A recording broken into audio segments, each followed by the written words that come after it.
All right. Hello and welcome back. So that was the warm-up stage from the 2023 Silver State Championship, which is in Nevada. Apparently, I haven't been saying that enough. Somebody was asking on one of the other videos, like, where is this? It's in Vegas.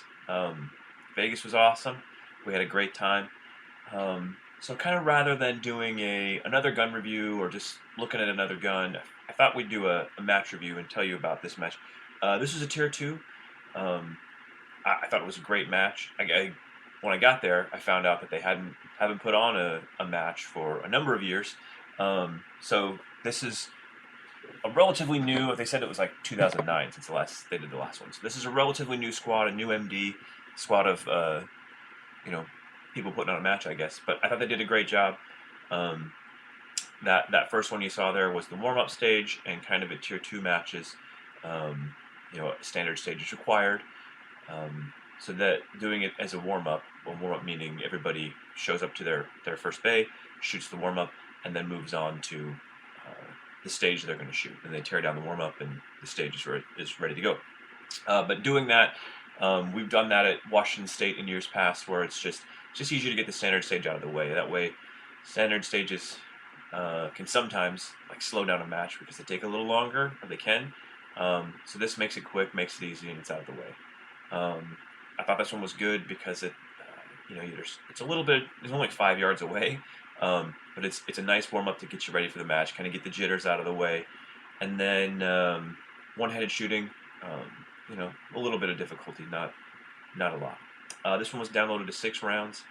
As you can see in the video, I kind of drew out. I'm running appendix now in IDPA, or I'm gonna start doing that. This is the first match I did it, and the gun was like sideways in my hand, but I was it's 5 yards away, and I don't want to sacrifice the time to try and adjust the gun. So I was like, here we go. I'm just gonna do it. So it went fine, strong hand, and then the reload was a little bit wonky. It's small magazine, small mag well. That's my excuse anyway. But got the gun reloaded and transferred it to my other hand. I don't know if it was just it's in a weird spot in my left hand, so now it's in a weird spot in my right hand. But it was also the grip wasn't great for the right hand, so ended up going down one with not that fast of a time as a result of the slow reload. But matches aren't won and lost on a warm-up stage, so it wasn't a disaster, so it wasn't that big of a deal. Let's get on to stage 2. That's where I was on squad 2, starting on bay 2 or stage 2, and that one was a stage win for me. So let's take a look at that one.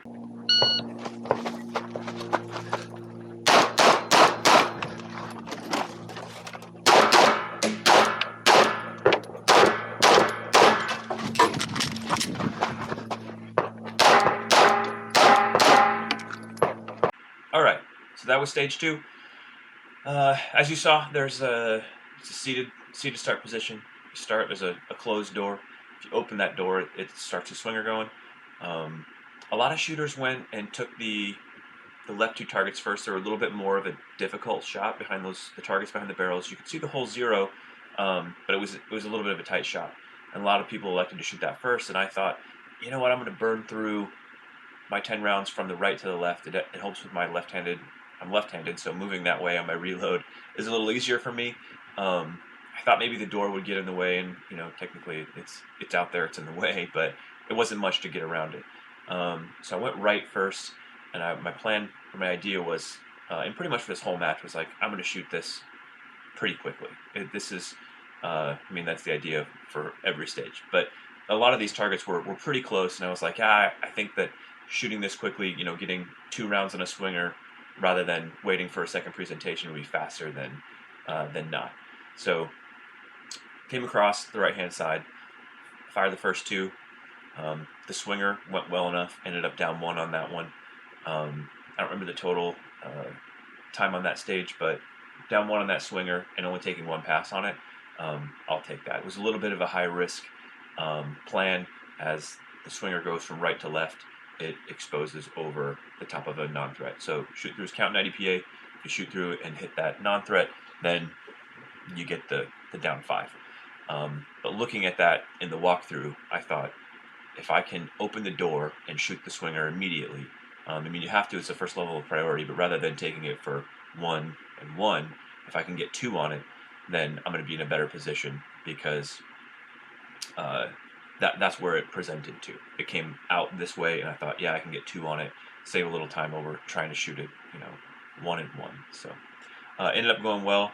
I'm happy with that one, and let's take a look at stage 3.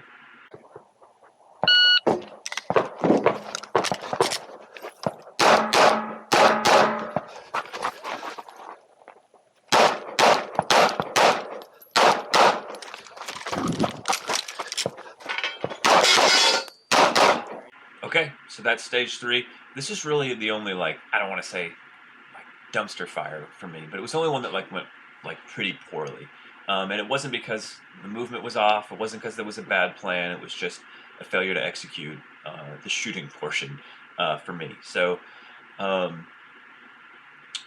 pickup gun, pickup extra mag went well. No problem there. Got into position well. There was a lot of people that were standing kind of staying far back at that first position. But I felt like I needed to move up to get to that position anyway, and I had time to do it as I was loading, so I was like, I don't see any reason to stand here while I'm loading the gun, as opposed to moving up. So close shooting equals good, so I kept going and I didn't really dig that position too hard, but I was up there. And then moving to the next position, had finished on the inside target to finish the 10 rounds and move, and then get over to there's a steel that you have to push over. They're very adamant, don't shoot it. So there was quite a number of people who were going to push that thing or shoot the target. There's one open target, and then you push the steel and then the swinger. But my thought was push, shoot, shoot. And I thought there was plenty of time to do that plan. There was a lot of people who didn't. But with that, and maybe it was the better way to go, to give yourself a little extra time, because I was shying away from the non-threat. There's a non-threat and a open target on the swinger, and I ended up putting 1 in the down 1 and 1 just out in the down 3, and then back further I had another couple of down 1s, so I ended up down 6 on that stage, which is just too many for one stage. That was the most I was down on a stage. So like I said, it wasn't really a dumpster fire. It wasn't the end of the world, but the plan was good. The execution just could have been a little better on my part. So let's check out number 4.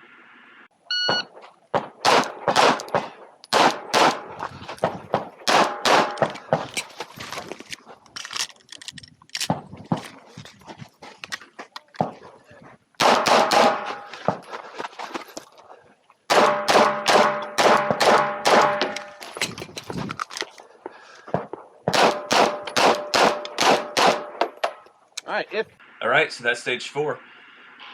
There's a couple of things I didn't really understand going on with stage 4. I think it was, the person who made the stage, and I'm not, mad about it or anything. Appreciative of anybody who goes to the trouble of making stages and being a CSO or an SO or whatever.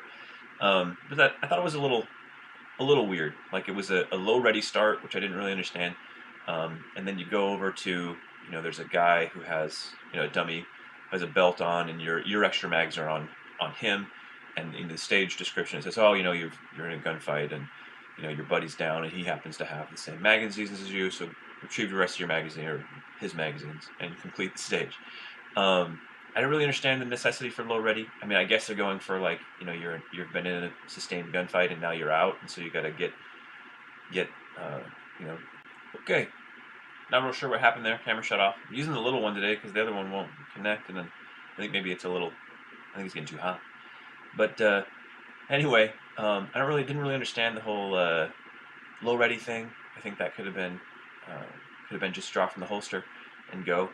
And then on top of that, just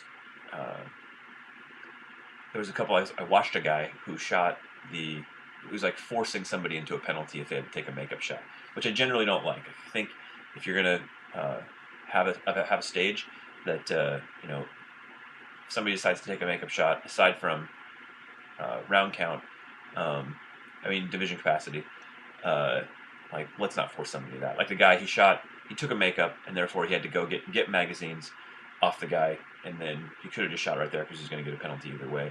but then he went back to cover after getting the rounds off the dummy and shot the last target. So I don't know. I just didn't see the necessity for that. And then there was another spot where you could go from cover to cover and not be exposed to any more targets and shoot everything from up close. And I asked about it at my walkthrough, and they said, no, you can't do that because you'll be exposed. And I was like, I didn't want to push it, but I was like, well, if I walk right here through this path around these barrels, I'm not exposed to those targets, and I'm still behind cover the whole time. But generally, I'm not going to fight with somebody. Like, if that's how you want me to do it, then okay. But I don't know. I thought that generally I thought all the stages were good, but I thought that was just a little bit of a weak point.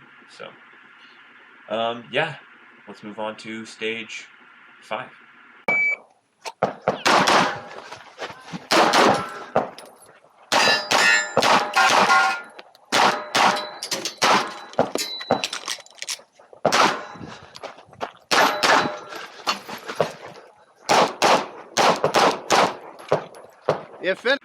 All right, that was stage 5.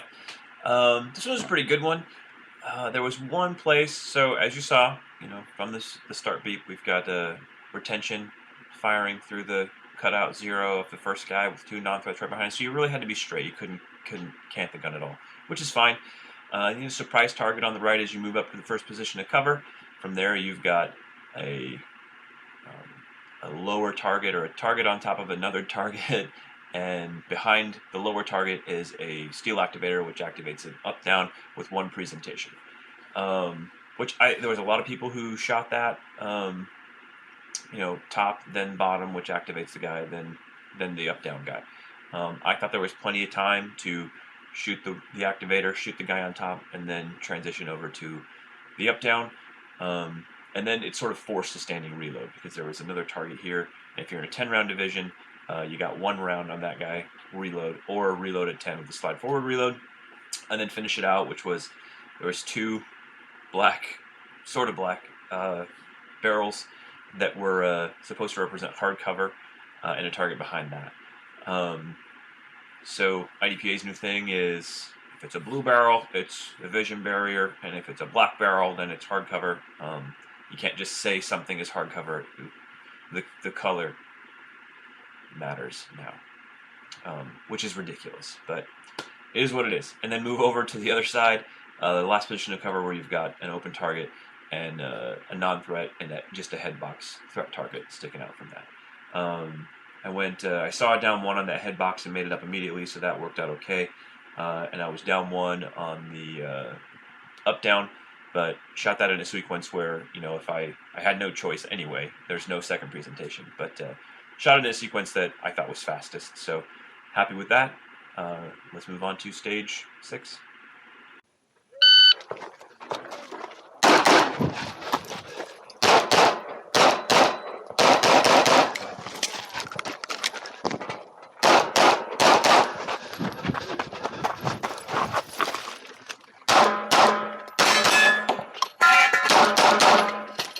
Okay, so I did something kind of funky with 6.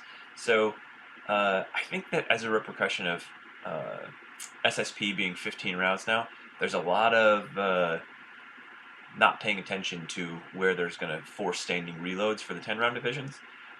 So there was, you're standing behind a wall, centered on a wall, hands on X's, and you've got 6 shots on the right and 6 shots on the left, meaning 12 shots, standing reload, or figure out a way to not do one, a retention reload. But shooting appendix, that seemed more difficult than if I'd had a cover garment. I probably would have just done the retention because I don't practice them a lot, but when I was shooting bug, I really got good at them because I thought I would need to do a lot in bug, and it turns out I didn't. But anyway, I got relatively good at them, or I could do them pretty quickly.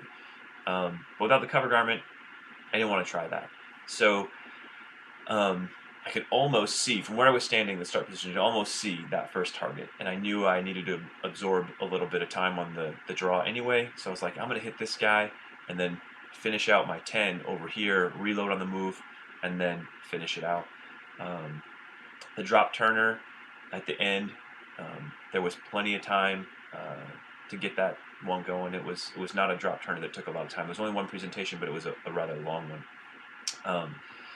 So somebody took a knee in that last position because the port was kind of low. You can't really tell because I come in and it just looks normal on the hat cam, but the port was kind of low. So I was wearing shorts, and originally I was like, I'm not going to kneel. I don't want to scuff my knee up. But I was like, nah, I think I'll get a better look at it. So I did. I took a knee after having not walked that or prepared for it, but it went well. The whole stage was 0, and I thought it was a good, pretty well put together stage.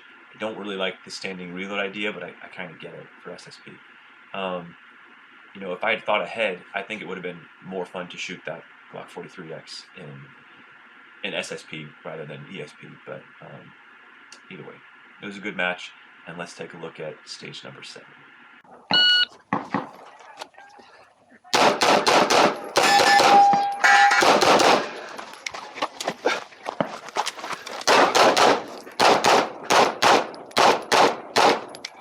All right, so that was stage number 7. In keeping with the theme, my theme for the match was like shoot fast, kick ass. I didn't want to. That was kind of a weird array because it was, if you just shot it straight up, it would have been 2 on the steel, 2 there, 2 on the mover, and then over there it would have been standing reload over there. But after shooting Worlds and seeing that some of the guys that finished faster than me were burning rounds, and I was like, you know what, I'm gonna go into this match and I'm gonna do that, even if personally I'm like, I don't like doing that. Usually my rule is like, if you have to burn more than 1 round, then you're kind of wasting time most of the time. But maybe that's a wrong idea. So I wanted to give this a try. So I shot, 10 rounds right off the bat there, and it ended up working. Ended up being down 1 on the swinger, but all 3 rounds were on the paper. I thought that, and just looking at the video, like it looks like the 3rd shot on the swinger wouldn't be there, but it hit. I guess the bullet's faster than my sight or the camera, but yeah, so it was 0 on the center target, drive the steel down, and put 3 on the other guy for a moving reload over to the last position and finish it out. It's only an 8-round array, so that went well. It's a good stage. It made you kind of decide, like, are you going to do what I did and burn a bunch of rounds? Or are you going to do a retention reload? What are you going to do? So I like that stage. I like the whole match had, almost every stage had a moving target of some sort. So I thought it was a very well put together tier 2. So let's take a look at stage 1, and that will be the last one. Only 8 stages for tier 2.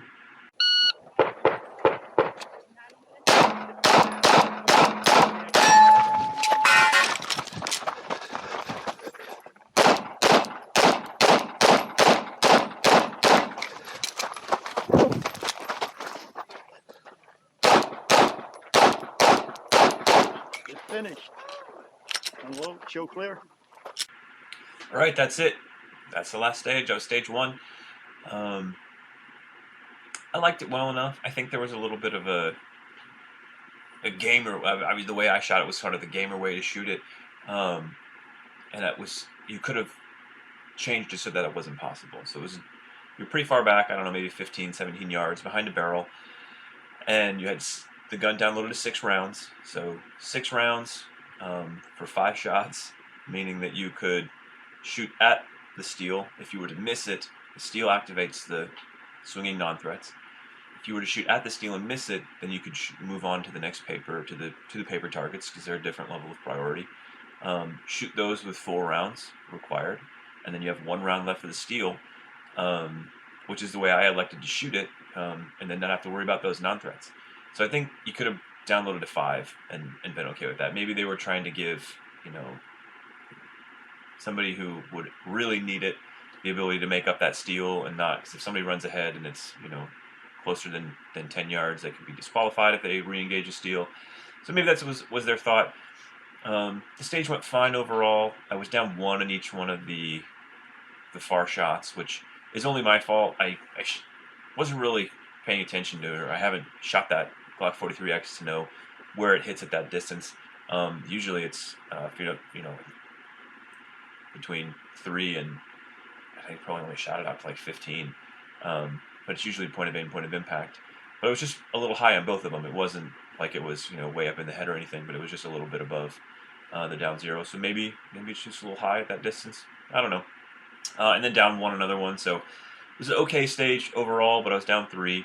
So between that and the one bad stage, it was 9 of my total down points of 13 down points, 9 of them on those 2 stages. So overall, the match was awesome. The only real critique or criticism I have is that it's Vegas, man. You got to do that match has to be on a Saturday.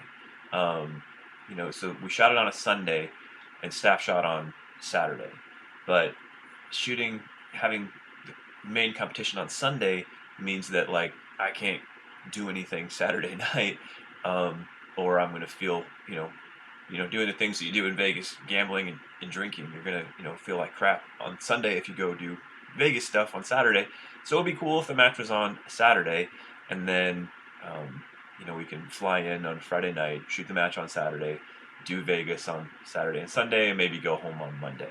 That would be awesome. So, but I know that probably a large portion of the people shot that match are from Vegas